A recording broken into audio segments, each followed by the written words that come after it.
Hello friends, my name is Samita. आज हम लोग डिस्कस करने वाले हैं डीएनए प्रोब के बारे में। तो हम लोग सबसे पहले देखते हैं डीएनए प्रोब क्या होता है। मॉलिक्यूलर बायोलॉजी में प्रोब डीएनए और आरएनए का 100 से 1020 लंबा फ्रेगमेंट होता है, जिसे रेडियो एक्टिव या अन्य लेबल से चिन्हित किया जा सकता है।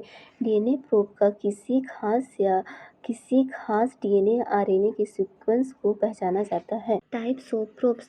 Nucleic acid probes mainly 3 types के होते हैं। फर्स्ट है ओलिगोन्यूक्लियोटाइड प्रोब, दूसरा है डीएनए प्रोब, तीसरा है आरएनए प्रोब। तो हम लोग यहाँ पढ़ना है डीएनए प्रोब्स के बारे में। DNA probe single strand DNA का टुकड़ा होता है। इसका यूज़ किसी खास डीएनए आरएनए के सीक्वेंस को पहचानने में किया जाता है। यह कंप्लीमेंट्री सीक्वेंस से जुड़ता है तो इसे हाइब्रिडाइजेशन कहते हैं। यह ओलिगोन्यूक्लियोटाइड प्रोब से लंबे होते हैं। डीएनए प्रोब को यूजुअली लेबल करने के लिए रेडियो आइसोटोप इपीटोप्स एंड बायोटिन का यूज किया जाता है। अब इस डायग्राम से समझते हैं। ऊपर डायग्राम में गुलाबी रंग का छोटा डीएनए का पार्टिकल है, उसे प्रोब कहते हैं। यह प्रोब रेडियो एक्टिव या फ्लोरोसेंट लेबल से चिन्हित किया गया है ताकि उसे आसानी से समझा जा सके। नीचे लंबा डीएनए का स्ट्रैंड है जिसके अलग अलग बेसिस हैं। प्रोब का सीक्वेंस जैसे थायमीन, साइटोसिन, एडेनिन, थायमीन नीचे वाले डीएनए के कंप्लीमेंट्री सीक्वेंस को ढूंढता है। जहाँ पर भी मैचिंग सीक्वेंस मिलता है वहाँ प्रोब जाकर जुड़ जाता है। इस जुड़ने की प्रक्रिया को हाइब्रिडाइजेशन कहते हैं। डीएनए मॉलिक्यूल या डीऑक्सीराइबोन्यूक्लिक एसिड मॉलिक्यूलर बायोलॉजी का आधार होता है। डीएनए स्टैंडर्ड को ऊष्मा देकर या पीएच बढ़ाकर या आयनिक स्ट्रेंथ को कम करके उसे अलग किया जा सकता है।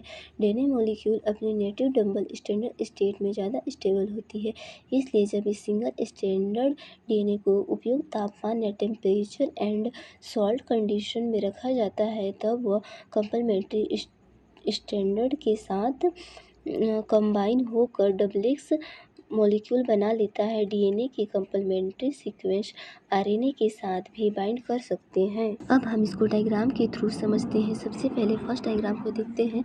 शुरू में प्रोब डबल स्टैंडर्ड डीएनए है जो कि 3 से 5 एंड और 5 से 3 एंड है। इसमें जो लाल डॉट दिखाया गया है वह लेबल्ड किया हुआ है। जब हम इसको हीट करते हैं तब इसके दोनों स्टैंडर्ड जो होते हैं अलग अलग हो जाते हैं। अब सिंगल स्टैंडर्ड प्रोब बन जाता है।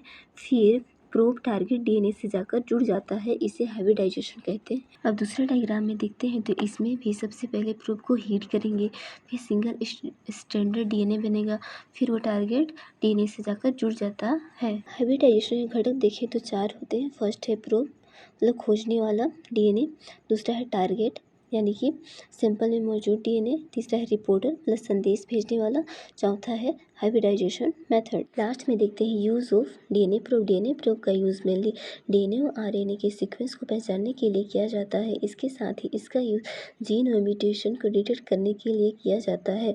जीन एक्सप्रेशन को मॉनिटरिंग करने के लिए भी इसका यूज़ किया जाता है। Thank you.